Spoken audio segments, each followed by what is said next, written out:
बातमी रत्नागिरीतून आधी पुनर्वसन मग धरण अशी भूमिका रत्नागिरीतील नागरिकांनी घेतली आहे। रत्नागिरीमध्ये जामदा धरणग्रस्तांनी साखळी उपोषण सुरू केले।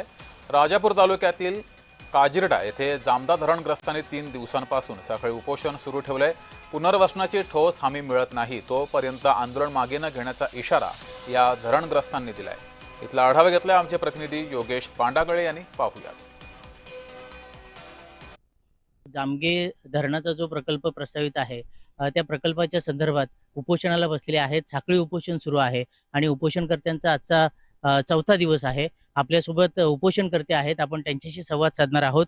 नेमक्या त्यांच्या काय मागण्या आहेत आणि सरकारकडून त्यांच्या काय अपेक्षा आहेत, हा प्रकल्प केव्हापासून नेमका त्याचं नोटिफिकेशन कधी निघालं आणि आता त्याची परिस्थिती काय आहे, वस्तुस्थिती काय आहे, हे आपण त्यांच्याकडून जाणून घेणार आहोत। नमस्कार, काय मागण्या आहेत?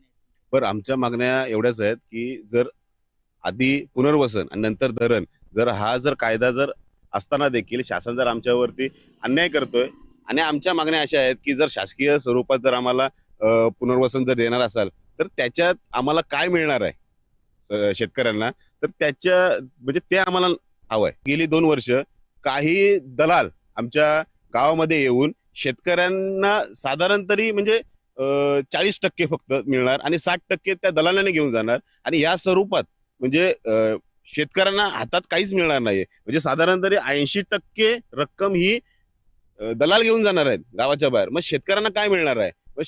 मग सरकारी यंत्रणेत असताना सरकार आमच्या बरोबर अन्याय करतोय, हाच आमचा मुद्दा आहे। योगेश भांडागळे, जय महाराष्ट्र, रत्नागिरी।